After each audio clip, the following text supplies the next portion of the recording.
So GameSpot's Mafia 3 review in progress is up on the site now. The full review will be up shortly, and I'm going to be sitting down now with Scott Butterworth, who wrote the full review, along with Jake Decker, who spent some time with Mafia 3.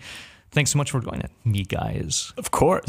I definitely didn't write a review, but I played a good amount of it, I'd say. He's cutting the reviews. He's going to have to like sift through hours and hours of footage. It's going to be really fun for him. And you sat through a lot of the game, pretty much your entire weekend. We got game code basically when the game came out, and you spent your entire weekend playing. Yep, that is completely accurate. I did nothing but play Mafia this weekend. Which, I mean, hey, there are way worse things you could spend your weekend doing than just like playing video games. You know, hard to complain.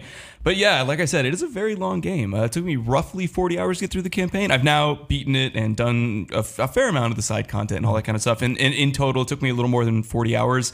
But to be honest, I feel like that game could have benefited from some editing. Like, it would have been a much stronger experience at 20 or 25 hours, if for no other reason than the fact that a lot of the missions grow fairly repetitive. I mean, at a certain point, the game falls into a very clear pattern that makes a lot of sense in the context of the narrative and the world, but still ends up forcing you to repeat the same kind of actions over and over and over again. Well, to kick it off, there were some things that you did really enjoy about the game, and some stuff that it did really well. Like, I think you said storytelling in particular was really strong. Yeah, I mean, I highlighted that in the review in progress, and it remained true to the end. That like the story is excellent. I mean, every aspect of the writing is astoundingly good.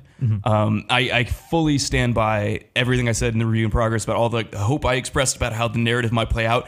It really does. I mean, the plot is a relatively straightforward revenge tale, so it kind of hits all the beats you expect of a revenge tale, but it does culminate in this like Shakespearean ending, and all of that is so meaningful, mainly because you really get to know the characters over the course of the game. There's so much attention paid to fleshing out everyone's perspectives and their motivations and their backgrounds, and everybody has so much nuance. Even sort of the side characters, like the inconsequential mission givers, are given just enough kind of flavor that you get a sense of even why they're helping Lincoln, the protagonist, through this, like his rise in power and his quest for revenge. Like, all of that is done so well. And actually, I have to especially highlight the way that the narrative is framed, because it's super clever. It intercuts like cutscenes from 1968 when the game is set, modern day documentaries about the events of 1968, and footage from a congressional hearing that occurs somewhere in between, and using all three of those to flesh out the story is pretty ingenious. Like, it gives you such a well-rounded view of the events, and it allows them to kind of like vary the ways in which they're conveying story, and it works. I mean, start to finish, the game is, story-wise at least, is super compelling and super interesting. I was invested the entire time. Yeah, how did you feel about that opening segment for you, Jake? Well, I mean, I'm with him. I love the documentary style that they're doing with that, and it's weird that we haven't seen anything like that before. Right? It just makes sense. Yeah, like, and it fits so well with the setting and everything like that. And the music is really good. God, the soundtrack is music is really good. Like, I have trouble getting past the menu screen because it starts out with All Along the Watchtower, and I just let it run for a couple minutes. Yeah, and there's like The Doors and Sam Cooke, and endless, like, I feel like just about anybody, regardless of generation, will connect with the music. Is one, because it's good, but two, because it is like the most iconic music start to finish from that decade, and it was a great decade for music, so that's saying a lot. So we have some questions in the chat. We have people talking a lot in the chat, particularly about the game's glitches. Of course, if you're listening and you have any questions for the reviewer, please go ahead and throw those out there. But I don't think we can talk about Mafia without talking about the glitches, because they've been some amazing, crazy glitches that have even happened in our streams. Yes. Yeah, the flying boat, the infamous flying boat from the Mafia live stream from last week, which is still on the site. Go check it out. It's sad and hilarious.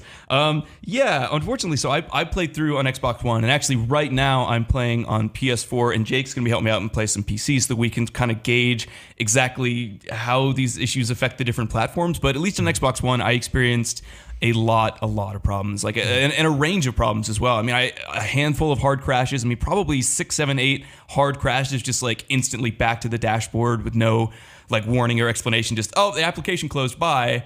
And then, so that was the worst of it. But there's also stuff like, like boats flying off into the distance, or an enemy spotting me through a wall when I'm like, in cover against a wall, and they clearly shouldn't be able to see me, but somehow they know and they're alerted. To like mission objectives that are just broken. Like, I'm told to, oh, go here and hijack this boat, and I get there and there's no boat. Like, the mission marker where the boat should be is there, but there's no boat.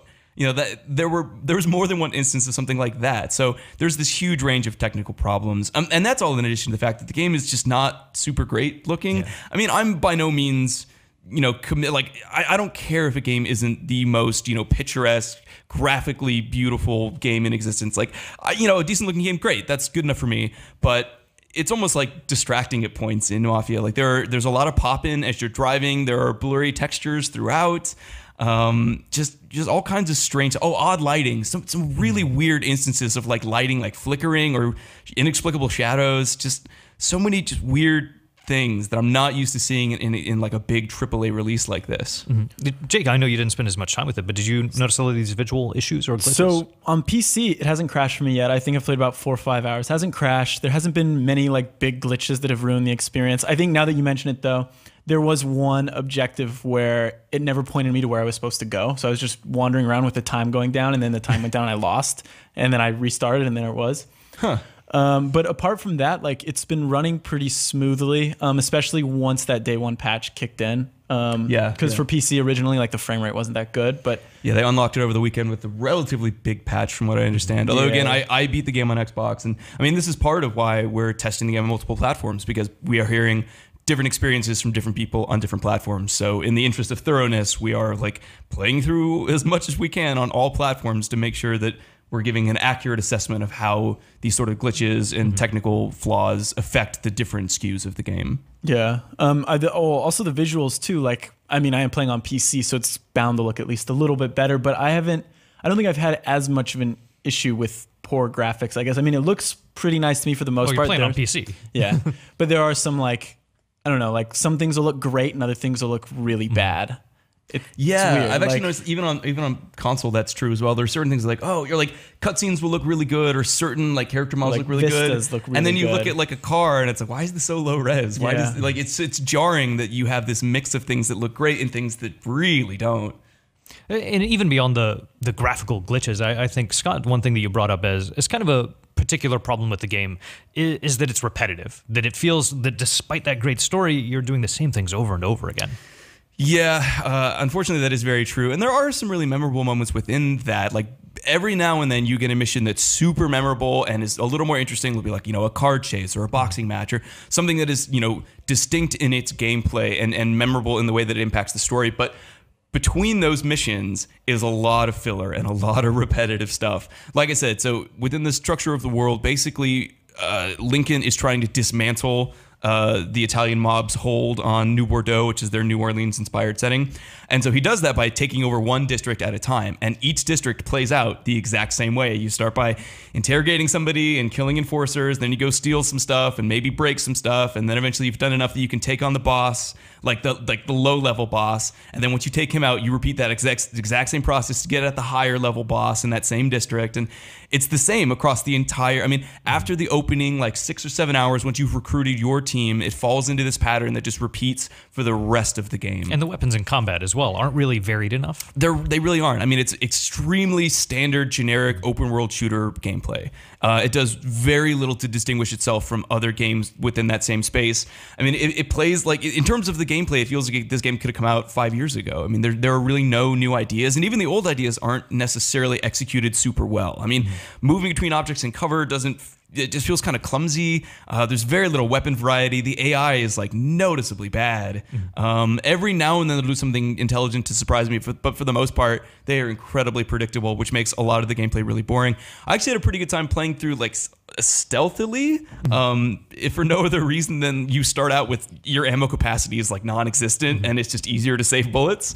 And it can be kind of fun like sneaking up on people because some of the death animations are really satisfying and things like that. But yeah, the moment-to-moment shooting and even the driving is just kind of bland and expected and underwhelming. What about side content? I assume with an open world, there's going to be a lot of different things to explore and do. You would assume that, wouldn't you? Yeah, there's not a lot. There's a lot to see in New Bordeaux. It is a very fully realized world, and it feels very alive, and it's actually pretty detailed, and there's so many different districts you can go to. However, there's not that much to do in the game. And to be honest, I don't miss not being able to go bowling with my cousin. But every now and then you kind of want to just like screw around and just like explore the world and shoot people and do whatever you want to do and just kind of take a break and have fun.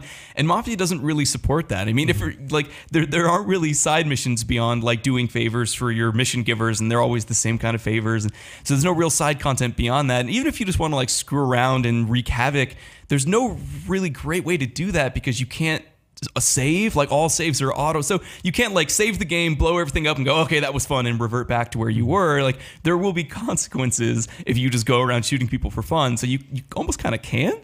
And then in addition to all that, there's no fast travel system, which is crazy for an open world game. And it's a big map. So I actually I was sort of joking with someone that I spent most of the game watching cutscenes and commuting.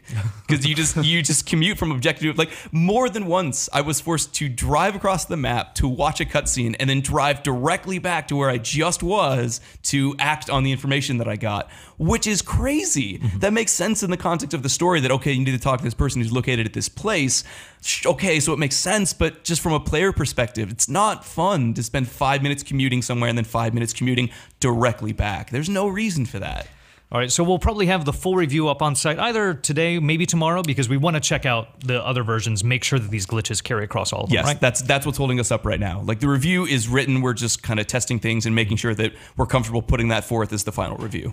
All right, but for Mafia 3, if you want more impressions, if you want to read our full review in progress, or if you're watching this later and you want to watch the full review, we'll have that up on site soon. And if you have any questions for Scott Butterworth, hit him up on Twitter at Butterwomp. Yup.